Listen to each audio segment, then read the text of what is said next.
The most dangerous words ever spoken inside the royal family were not shouted. They were not leaked. They were not even meant for the public. They were quiet, cold, final. Never show your face again. Now pause for a second. Ask yourself this. Before we continue, please hit the like button, subscribe to the channel, and turn on the notification bell for updates. What would have to happen for Princess and the woman known for steel nerves, brutal discipline, and almost monk-like restraint to reach that point? Not Harry, not Meghan, not the tabloids. Princess Anne, the royal who never explains herself, the royal who never complains, the royal who once said, "If you don't like the job, don't take it." So why now? Why would the crown's most loyal soldier, a woman who survived kidnappings, scandals, divorces, public humiliation, and decades of duty without flinching, finally decide that enough was enough? And more importantly, what happened behind closed doors that made her believe Harry and Meghan should never come back? Because here's the truth most people miss. This story is not about cruelty. It's not about revenge. It's not even really about Harry and Meghan. It's about a line that was crossed. A line so serious that silence itself became dangerous. And once that line was crossed, there was no going back. But to understand why Princess Anne reached that moment, we need to strip away the headlines. We need to go past the documentaries, past the interviews, past the carefully framed narratives. We need to go inside the family, inside the tension, inside the resentment, inside the quiet fury that built up year after year while the public watched a very different story unfold. Because while the world was debating who was right and who was wrong, someone inside the palace was keeping score. And she never forgets. Princess Anne was not born to be liked. She was born to endure. Second child of Queen Elizabeth II, only daughter. A woman raised in a world where emotions were luxuries and duty was oxygen. From the moment she could walk, and understood something her younger relatives would later struggle with. You do not serve the crown when it is convenient. You serve it when it hurts. She grew up watching her mother sacrifice everything, privacy, marriage, friendships, for the institution. She watched her father be ridiculed, misunderstood, sidelined. She watched her siblings falter under pressure. And she learned. No excuses. No public pity. No explanations. You show up. You do the work. You keep your mouth shut. For decades, and embodied that philosophy so completely that she became invisible to scandal culture. No tell-all books. No emotional interviews. No Netflix cameras trailing her through private pain. Even when she survived an attempted kidnapping at gunpoint, her response was famously simple. Not bloody likely. That wasn't bravado. That was Anne. So when people casually claim that Princess Anne is heartless or cold, they miss the point entirely. She feels deeply. She just believes feelings are private. Which makes this next part crucial. Because when someone like Anne breaks her silence, even in private, it's never impulsive. It's calculated, measured, and irreversible. So let's rewind.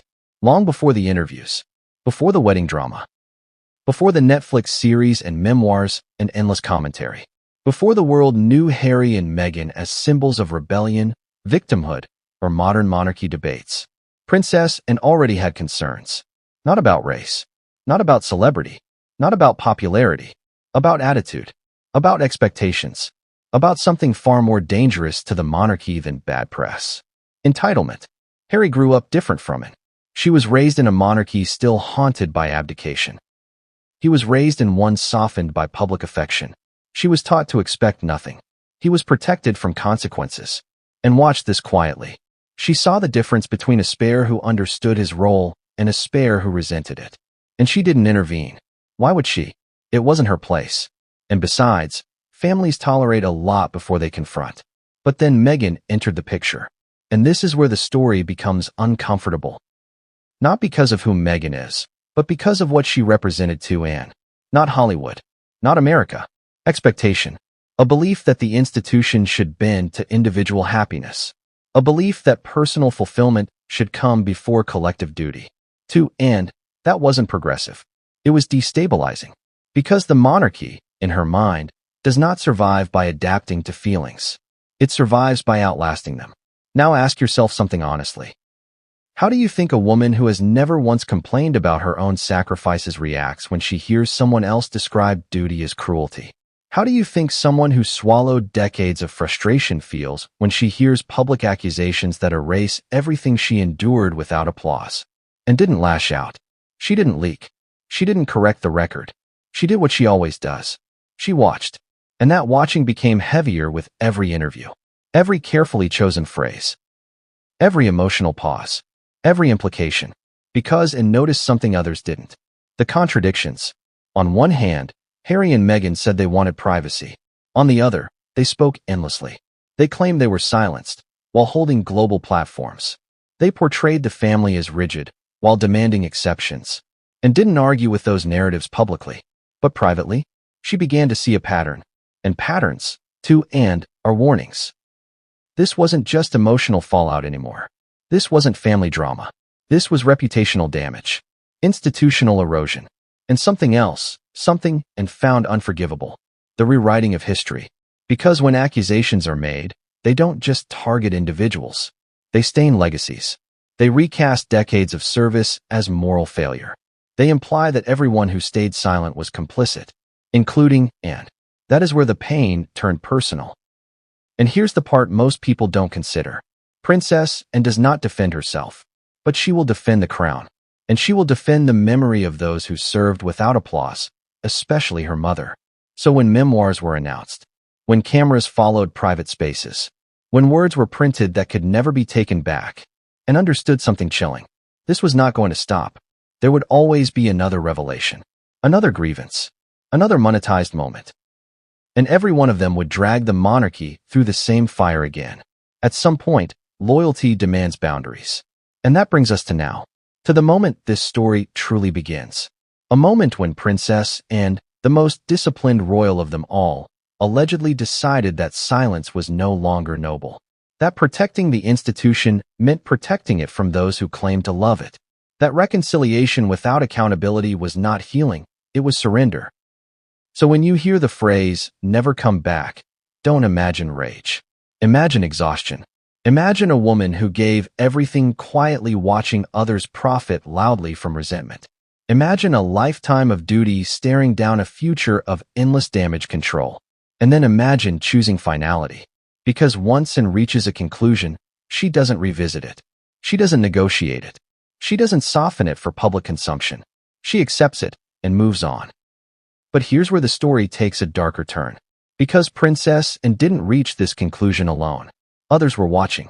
Others were listening. Others were quietly aligning. And what started as a private reckoning would soon become something much bigger, something that would permanently change how Harry and Meghan were viewed inside the family. Not as rebels, not as victims, but as risks. And that realization, that shift in perception, is what truly closed the door. Because once the crown sees you as a liability, love is no longer enough. The first thing you need to understand about Princess Anne is this: she never complains. Ever. Not in public. Not in private. Not even to those closest to her. Ask anyone who's worked with her, and they'll tell you the same thing. She doesn't ask for help, doesn't seek attention, and doesn't expect sympathy. She simply does what must be done, day after day, year after year, no matter the cost. But don't mistake silence for weakness. That silence is a shield, a weapon, a declaration, and has spent a lifetime mastering the art of endurance, of keeping her emotions contained, of channeling frustration into action rather than words. And in the process, she became one of the most disciplined, capable members of the royal family, arguably the one who could withstand the most pressure without cracking. So what happens when someone like that finally reaches the breaking point? That's what this story is about. To understand that, you need to start at the beginning. Anne was born on August 15, 1950, in the shadow of a monarchy still reeling from World War II. She was the second child of Queen Elizabeth II and Prince Philip, a daughter in a world that expected girls to be ornamental, not operational. But Anne didn't fit that mold. From a very young age, she was independent, athletic, and incredibly determined. She rode horses competitively, pursued her education with vigor, and refused to be pushed aside. She was small, wiry, and fiercely competent, a combination that would serve her well in a life that demanded resilience. Her father, Prince Philip, was a disciplinarian. He demanded perfection, attention to detail, and above all, endurance. Her mother, the Queen, set an example of unwavering dedication to duty. From them, and inherited a philosophy that would define her life. Duty above all, personal feelings secondary. Emotions could be acknowledged quietly, but they were never allowed to interfere with responsibility. This philosophy shaped everything about her, including how she viewed her younger relatives. She watched Charles navigate the pressures of being heir, seeing him often overwhelmed by scrutiny. She watched William grow into a leader shaped by public expectation. And she watched Harry, the younger spare, with a careful, almost clinical eye. Anne's assessment of Harry was subtle. He was charming, impulsive, emotional, and deeply aware of the public gaze. And, however, valued discipline over charm and caution over impulsivity. She didn't criticize him openly, but she noted his weaknesses quietly, storing them away. In her world, that kind of observation wasn't judgment, it was preparation. Because here's the thing about Anne, she may never complain, but she never forgets either. That ability to endure quietly, while observing and cataloging, is why she is so formidable. She is not dramatic. She is not reactive. She is proactive in her own way, and her patience often masks an incredible strategic mind, and knows how to wait, how to time her responses, how to act when it matters most. That is why, when she finally speaks or acts, it carries extraordinary weight. It's also why the arrival of Meghan Markle and the royal family posed such a unique challenge to Anne. Meghan wasn't just another member marrying into the family. She was a force of personality, accustomed to public attention, celebrity status, and a world where personal feelings could reshape narratives. For Anne, whose world was defined by rules, decorum, and the careful preservation of reputation, Meghan's approach must have been startling. And then there was Harry, and had always seen him as the emotional one, the one whose heart often overrode prudence. Together, Harry and Meghan were a combustible mix, emotional, vocal, and disruptive in ways Anne had rarely encountered in her lifetime of observing royal behavior. But here's what's critical: Anne didn't react impulsively. She didn't confront them publicly or demand immediate compliance. She observed. She waited. She cataloged. That's her method. And over time, she began to notice patterns that worried her deeply. One such pattern was entitlement. And saw a growing sense of expectation in the younger couple, that the monarchy should adapt to their needs, rather than the other way around.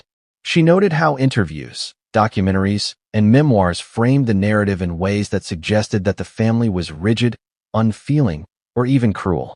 And she saw, clearly, the consequences of allowing narratives like that to persist unchecked, and understood that in her world, perception could be as powerful as action. The monarchy doesn't survive on truth alone. It survives on trust, on reputation, on the belief that the institution can withstand public scrutiny. When those narratives are manipulated or distorted, the damage isn't just personal, it's systemic. And so the quiet tension began. And didn't confront Harry or Meghan outright at first. She didn't issue ultimatums or demand apologies. She kept her distance, watched, and waited. Because that's what she does. That's how she protects herself and the institution she serves. But private observation only goes so far, and saw the effect of the public's perception on her family, the stress on her parents, the strain on her siblings, the way loyal staff navigated conflicting narratives. And over time, what began as concern grew into frustration, and frustration edged into anger. Not reckless anger, the kind that makes people lash out, but the kind that is measured, deep, and quiet, like a pressure building behind a dam. And then came the interviews. Not just any interviews, the kind that were carefully crafted to maximize audience sympathy, to cast certain family members in a harsh light, and to suggest that the monarchy itself was inherently cruel or outdated. And read these accounts not with curiosity, but with alarm. She understood that they weren't just stories, they were weapons. Weapons aimed at perception, at reputation, and, ultimately, at the institution she had dedicated her life to defending.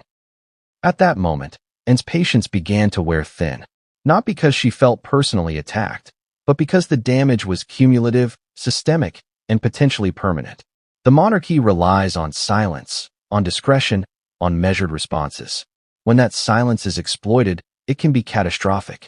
And Anne, who had spent decades quietly ensuring the smooth operation of her family and the institution, recognized the threat immediately.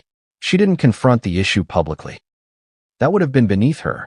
Instead, she began calculating, strategizing, and assessing the minimal intervention necessary to prevent further harm. And it was during that process that she reached her decision.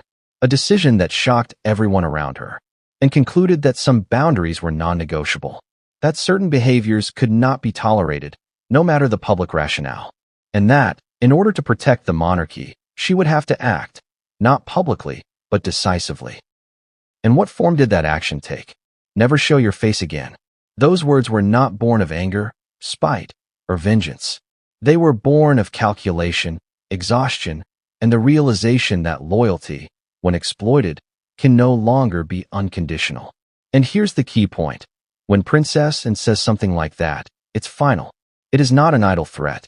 It is not dramatic posturing. It is a decision that reshapes relationships and forces consequences that cannot be undone.